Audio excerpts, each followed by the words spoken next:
ব্যস্ত থাকতে পারবো। দেখেন, পবিত্র কোরআনে যার উপর নাজিল হয়েছে হজরত মোহাম্মদ সাল্লাল্লাহু আলাইহি সাল্লাম, তার নাম রয়েছে মাত্র 4 বার, 2 বার মোহাম্মদ, 2 বার আহমদ। আর সেই পবিত্র কোরআনে আরেক নবী, আগের আমলের নবী মুসা নবীর নাম আছে 136 বার। কেন? কারণ কেউ যদি কোরআনটা বাংলায় অর্থ বুঝে পড়েন তাহলে দেখবেন কোরআনের মধ্যে মুসা নবীর আমলের অনেক ঘটনা উল্লেখ করা আছে। কেন? কারণ আল্লাহ পাক চাচ্ছেন সেই আমলের ঘটনা এই আমলের মানুষের জন্য শিক্ষণীয় হয়ে থাক। আমি সহজ ভাষায় এটাই বুঝি। তার মানে মুসা নবীর কিছু ঘটনা আছে যেটা আমাদের জন্য শিক্ষণীয়। আপনারা অনেকেই জানেন মুসা নবীর সাথে আল্লাহ পাকের সরাসরি কানেকশন ছিল এবং সরাসরি ওনাদের কথোপকথন হতো তুর পাহাড়ের উপরে উঠে। তো সেই মুসা নবীকে একবার আল্লাহ পাক জিজ্ঞেস করছেন, মুসা বন্ধু আমার, ওনার নাম কিন্তু মুসা কলিমুল্লাহ, কলিমুল্লাহ মানে আল্লাহর বন্ধু। মুসা বন্ধু আমার, তুমি আমার কাছে কি চাও বলো। মুসা নবী বললেন, আল্লাহ, ওনাকে অনেকে বললে তেরা মুসা, থেরা মুসা, মানে একটু কথাবার্তা কাজকাম একটু অন্য রকমের। উনি বললেন, আল্লাহ, আপনি যদি আমার জায়গায় থাকতেন আর আমি যদি আপনার জায়গায় থাকতাম তাহলে আপনি যেইটা চাইতেন আমি ঠিক সেইটা চাই। প্যাসটা কেমন দিছে দেখছেন? আল্লাহ সুবহানাহু ওয়া তাআলা সেই প্রশ্নের জবাবে বলেছিলেন, আমি তো মানুষের সৃষ্টিকর্তা, আমি আবার মানুষের কাছে কি চাইবো, তবে যে কোনো মানুষের তার সৃষ্টিকর্তার কাছে যদি কিছু চাওয়ার থাকে সেটা যেন হয় শারীরিক সুস্থতা। বলেন সুবহানাল্লাহ। আপনি কত বাড়ির মালিক, গাড়ির মালিক, টাকার মালিক, ক্ষমতার মালিক, কিচ্ছু যায় আসে না যদি আপনার শরীরখানা সুস্থ না থাকে। একের পাশে শূন্য বসালে কত হয়? 10, 10-এর পাশে শূন্য বসালে 100, 100 পাশে শূন্য বসালে 1000, 10,000, এভাবে যত শূন্য বসাবেন মান তত বাড়বে। কিন্তু দেখেন তো অনেকগুলো শূন্য বসিয়ে ফেললেন, এরপর একটা যদি মুছে ফেলান বাকি শূন্যগুলোর মান কত হয়? ওই এক হচ্ছে আপনার জীবনের সুস্থতা। আপনি জীবনে কত ডিগ্রি অর্জন করেছেন, কত টাকার মালিক হচ্ছেন, কত বাড়ির মালিক হচ্ছেন, কত গাড়ির মালিক হচ্ছেন, কত কিছু করেছেন, সবগুলো আপনার জীবনে অর্জন। শূন্য শূন্য শূন্য শূন্য শূন্য, যে যত কিছু করেছে জীবনে সবটা শূন্য। কিন্তু এক হচ্ছে তার সুস্থতা। সুস্থ না থাকলে আপনি কোনো অবস্থাতে টিকে থাকতে পারবেন না। সবার আগে সুস্থতা। অথচ আমরা সুস্থ থাকা বলতে, সুস্থতা আল্লাহর সবচেয়ে বড় নিয়ামত, কিন্তু আমরা ততক্ষণ পর্যন্ত সুস্থতার গুরুত্ব উপলব্ধি করি না যতক্ষণ পর্যন্ত আমরা নিজেরা অসুস্থ না হই। বাংলাদেশের অবস্থা ভয়াবহ খারাপ। আমার খুব কষ্ট লাগে ভাই, বিশ্বাস করেন, বাংলাদেশের অবস্থা ভয়াবহ খারাপ। আমি নিশ্চিত এখানে বাংলাদেশের 64 জেলারই কোনো না কোনো সন্তান উপস্থিত আছেন, অন্তত 2 শতাধিক উপজেলা বা থানার কেউ না কেউ উপস্থিত আছেন। একটু 20টা বছর আগে একটু চিন্তা করে দেখেন তো, আপনার শহরে চোখটা বন্ধ করে চিন্তা করেন তো কয়জন ডাক্তার ছিল। আমার বাড়ি দেশের দক্ষিণ পশ্চিমাঞ্চলের চুয়াডাঙ্গা শহরে, এই 90-এর দশকের গল্প বলছি ভাই, আমি তখন স্কুলে পড়ি। শহরের ডাক্তার ছিল মাত্র 4 জন, পুরো জেলায়, যেটা মহকুমা ছিল পরে জেলা হয়েছে, ডাক্তার ছিল 20 জন। সেই চুয়াডাঙ্গা জেলায় এখন শুধু হাসপাতাল রোডে ক্লিনিক আছে 200টা। আমার জেলার কথা বাদ দেন, আপনি যেখানে বসবাস করছেন একটু খেয়াল করে দেখেন, আগে আপনার ওই শহরে বা ওই পাড়ায়, ওই মহল্লায়, ওই এলাকায় যে কজন ডাক্তার ছিলেন, এখন সেই জায়গায় তার চেয়ে বেশি সংখ্যক হাসপাতাল ও ক্লিনিক আছে। বুঝলাম লোক বেড়েছে, রোগ বাড়বে, বুঝতে পারছি রেশিও অনুযায়ী বাড়বে। কত গুণ লোক বাড়ছে? 2 গুণ, 3 গুণ, 4 গুণ, 5 গুণ। ডাক্তার তো বেশি 20 গুণ। তাহলে তো ডাক্তারদের রুগীর অভাবে ওই 60-এর দশকের মতো ঘটনা হওয়ার কথা। ডাক্তার হাতে করে চেম্বারে করে ব্যাগ করে নিয়ে রুগীর বাড়ি বাড়ি গিয়ে চিকিৎসা করবে। 60-এর দশকে বাংলা সিনেমা দেখলে আপনারা এই দৃশ্যগুলো দেখতে পারবেন। কিন্তু ঘটনা কি? সুস্থ ডাক্তারের চেম্বারের সামনে অসুস্থ রুগী ঘন্টার পর ঘন্টা ওয়েটিংয়ে থাকে। Is it normal? Is it natural? No, impossible. একটাই কারণ, ডাক্তারদের দোষ দিচ্ছেন আমি তো আমাকে জোর করে রুগী বানাচ্ছে না, আমি রুগী হচ্ছি। আমাদের দোষ, আমরা যারা রুগী, আমরা যারা সাধারণ মানুষ, আমাদের ভুল খাবার, ভুল লাইফস্টাইল আমাদেরকে শেষ করে দিচ্ছে। আমার হাতে একটা মোবাইল আছে সাধারণ, আমি রেখে আসলাম নিচে, অর্ডিনারি অপো মোবাইল, 10-20 হাজার টাকা দাম। এই ফোনটা যখন আমি কিনতে গিয়েছি, দোকানদার যদি এই ফোনের সাথে আমাকে একটা আইফোনের ম্যানুয়াল দেয়, আমি কি নেব? কেন নেব না বলেন? ওটা তো অনেক দামি ফোন। নেব না এই কারণে যে আমার ফোনটা চালানোর জন্য ওর ম্যানুয়াল লাগবে, ওর চেয়ে দামি ফোনের ম্যানুয়াল আমার কোনো কাজে লাগবে না। Am I right? আচ্ছা, একটা টয়টা গাড়ি কিনতে গেছেন দোকানে, 40 লাখ, 50 লাখ, 60 লাখ টাকা দিয়ে গাড়িটা কিনলেন। দোকানদার বললো, স্যার এই যে আপনার জন্য গাড়ি রেডি, সাথে আমি মার্সিডিজ বেঞ্জ বা BMW 2 কোটি টাকা দামের গাড়ি একটা চাবি দেবো, আপনি কি নেবেন? কেন নেবেন না বলেন তো? ওই গাড়ির সাথে ওই চাবির কোনো সম্পর্ক নাই। Am I right? তাহলে এই মানব দেহটা তো একটা জীবন্ত মেশিন, রানিং মেশিন। আমি একজন বিশ্বাসী মুসলিম, আমি বিশ্বাস করে আল্লাহ আমাকে সৃষ্টি করেছেন। এখানে অন্য ধর্মের মানুষও থাকতে পারেন, আপনি যে ধর্ম বিশ্বাস করেন না কেন, সৃষ্টিকর্তায় যদি বিশ্বাস থাকে তাহলে আমার সৃষ্টিকর্তা আমাকে বানিয়েছে। এই মেশিনটা, এই ম্যানুয়ালটাও নিশ্চয় দিয়ে দিয়েছেন তিনি। পবিত্র কোরআন হচ্ছে মানুষের জন্য সেই ম্যানুয়াল। অথচ আমরা কেউ না, অধিকাংশই কোরআন পড়ি না, ধর্মগ্রন্থ হিসেবে তুলে রাখি।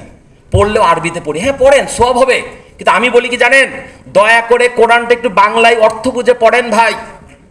কারণ আপনি যদি ম্যানুয়াল না পড়ে অপারেট করার চেষ্টা করলে যেমন আপনার গাড়ি নষ্ট হয়ে যাবে, আপনার ফ্রিজ নষ্ট হয়ে যাবে, আপনার মোবাইল নষ্ট হয়ে যাবে, ঠিক তেমনি ম্যানুয়াল না বুঝে দেহটাকে চালানোর চেষ্টা করলে দেহটাও নষ্ট হয়ে যাবে। একটু বুঝতে হবে মহান সৃষ্টিকর্তা এখনকার যে কেমিক্যালের চিকিৎসা ব্যবস্থা, এর ভরসায় দুনিয়ায় সৃষ্টি করেন নাই মানুষকে। মানুষ সৃষ্টি করার আগে দুনিয়াকে মানুষের বসবাসের উপযোগী করেছেন। খাদ্য যখন পথ্য হয়, রোগ তখন দূরে রয়। প্রকৃতিতে মানুষের জীবন উপকরণে যা কিছু দরকার সব প্রকৃতিতে দেওয়া আছে। প্রকৃতির 4টা ইশারা বুঝলে, 3টা ইশারা বুঝলে আপনার কিছু লাগে না রে ভাই। নাম্বার 1, যেই মৌসুমে যেই খাবার পাওয়া যায়, সেই মৌসুমে সেই খাবার যেখানে তৈরি হয়, ওই এলাকায় যারা বসবাস করে তাদের শরীরে যে রোগবালাই আছে, ওই এলাকার খাবারের মধ্যে তার প্রতিষেধক ও প্রতিরোধক দেওয়া আছে। বলেন সুবহানাল্লাহ। আমের সময় আম খান, জামের সময় জাম খান, লিচুর সময় লিচু খান, কদবেল খান, লটকল খান, পানি ফল খান, দেখি আপনার কোন রোগ হয়। কিন্তু সিজনে একটা সিজনে খেতে হবে। গরমকালের আম ফ্রিজে রেখে শীতকালে খাবেন, উহ কি মজা, মুখে মজা লাগবে, কামের কাম কিচ্ছু হবে না। আল্লাহ পাকের ইশারা বুঝতে হবে ভাই। 2 নম্বর ইশারা, মানবদেহের প্রত্যেকটা অঙ্গ প্রত্যঙ্গ কোনো না কোনো ফল বা শাক সবজির মতো দেখতে। সোজা বাংলায় বললে, যেই অঙ্গ যেই প্রাকৃতিক সবজি বা যে ফল ফসলের মতো দেখতে, সেই খাবার সেই অঙ্গের হেফাজতকারী। বলেন সুবহানাল্লাহ। 3য় ফর্মুলা, আমি সহজ কথায় বলছি, আপনি জ্ঞানীগুণী মানুষেরা বসে আছে, তাদের কাছে অনেক স্পেসিফিক শুনবেন, তারা বলবে ডাক্তারের ভাষায় কথা। আমি ভাই ডাক্তার না, রুগী মানুষ। আমি ডাক্তারের কথাগুলোকে রুগীরা যেভাবে বললে বুঝবে সেইভাবে বলার চেষ্টা করতেছি। মানব দেহের বিভিন্ন অঙ্গের রং বিভিন্ন রকম। হাড়ের রং কি বলেন? সাদা। রক্তের রং কি? পিত্তথলির রং কি? এবার কালার মিলা খাবার খান। আপনি হাড়ের ব্যথা করলে ডাক্তারের কাছে যাচ্ছেন, ডাক্তার কি বলছে? ক্যালসিয়ামযুক্ত ওষুধ খান। M I right? সাদা খাবার খান, দুধ খান, ডিম খান, মূলা, হ্যাঁ এইভাবে খেন না, মানে বুঝে শুনে খান। এই জন্যই তো পুষ্টিবিদের আছেন, এই জন্যই তো চিকিৎসা ব্যবস্থা বলে কিছু একটা আছে। কিন্তু কমন সেন্সটা অ্যাপ্লাই করেন। পবিত্র কোরআনে যদি আপনি ফলো করেন, কোরআনে আমি নিজে কোরআনটা বাংলায় অর্থ বুঝে পড়ার চেষ্টা করেছি শুধু এইটা খোঁজার জন্য যে কোরআনে আল্লাহ তাআলা খাদ্য এবং জীবন উপকরণ নিয়ে কি কি বলার চেষ্টা করেছেন। 63টা আয়াত খুঁজে পেয়েছি। 63টা আয়াত খুঁজে পেয়েছি। আপনি একটু পড়েন, ওই খাবারগুলো বেশি করে খান। 6টা ফলের কথা কোরআনে বিশেষভাবে উল্লেখ করা আছে। 3 জয়তুন, সবাই জানি, আনার, কলা, খেজুর, আঙ্গুর। বোঝাতে পারলাম? অন্য খাবার খারাপ তা না, আল্লাহ পাক যে খাবারগুলোর কথা কোরআনে উল্লেখ করেছে বিশেষভাবে, এত কিছুর মধ্যে এগুলো উল্লেখ এসেছে, তাহলে এগুলো একটু বেশি করে খাই। আর আল্লাহর কাছে দোয়া করি, হে আল্লাহ আপনি আমাকে সুস্থ করে দেন। আমি বিশ্বাস করি আপনি অবশ্যই সুস্থ হতে পারবেন। বর্তমানে যেভাবে চিকিৎসা সম্প্রসারিত হচ্ছে, চিকিৎসা পদ্ধতি, চিকিৎসা সেবা, এটা মানুষকে ভালো করতে পারবে না যদি আমরা নিজেরা নিজেদেরকে সুস্থ না রাখতে পারি। বাংলাদেশের অবস্থা ভয়াবহ খারাপ। প্রতি 11 জনে একজনের ডায়াবেটিক। কখন এটা টেস্ট হচ্ছে? যখন মানুষ কোনো অসুস্থ হাসপাতাল ডাক্তারের কাছে যাচ্ছে, ডাক্তাররা বলছে একটু রক্তটা পরীক্ষা করেন, দেখা যাচ্ছে তার ডায়াবেটিক ধরা পড়েছে। যদি এটা ভোটার আইডির মতো প্রত্যেকটা মানুষকে বাধ্যতামূলক করা হয়, আমার ধারণা প্রতি 4 জনে একজনের ডায়াবেটিক ধরা পড়বে। বাংলাদেশে এখন যত মহিলার আঙ্গুলের মধ্যে রিং পরানো, বিয়ের রিং, তার চাইতে বেশি পুরুষের হাটের মধ্যে রিং পরানো। এটা খুব ভালো কথা। শুধু 2024 সালে বাংলাদেশের 18 বা 20 কোটি বা 22 কোটি মানুষ মিলে যে ড্রাগস সেবন করেছে, ঔষধ সেবন করেছে, তার টোটাল বাজার মূল্য কত জানেন? মাত্র 30,000 কোটি টাকা। আমরা এখন কৃষিবিদ ইনস্টিটিউটে আছি। সমস্যাটা শুরু হচ্ছে কৃষি থেকে। অধিক উৎপাদনের নামে আমরা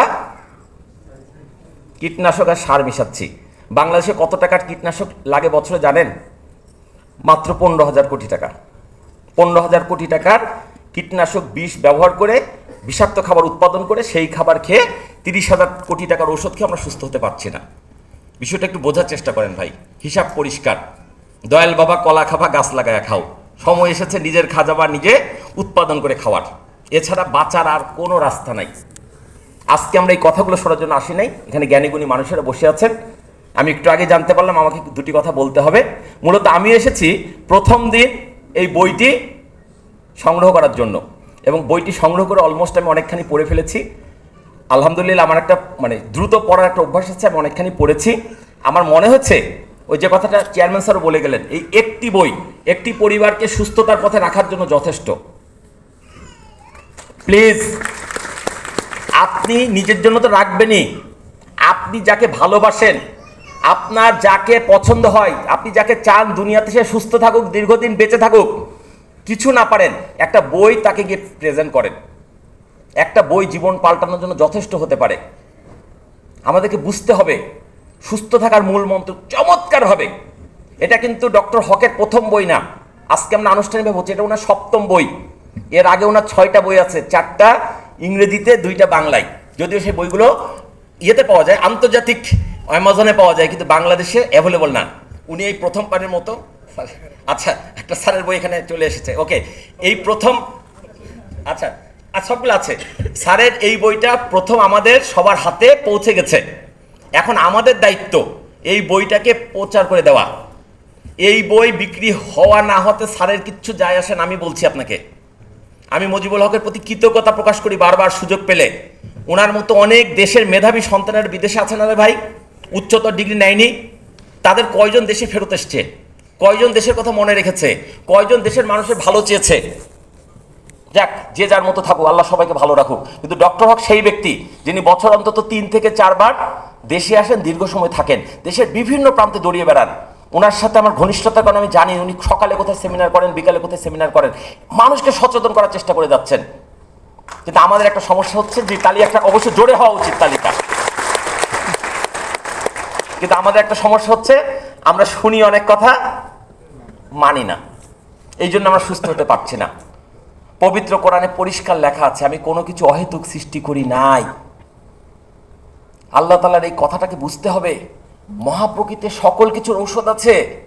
মাত্র 6 স্বাদের খাবার তৈরি করেছেন পৃথিবীতে। আমি মানুষের কথা বলছি না, রান্না করা খাবারের কথা বলছি না, আল্লাহ পাক যে খাবারটা তৈরি করেছেন, প্রকৃতিতে 6টা স্বাদের খাবার আছে, টক, ঝাল, মিষ্টি, নোনতা, তিতা, কষা। আমরা টক খাবার মোটামুটি খাই, লেবু, কমলা লেবু, আপেল, পেয়ারা খাই।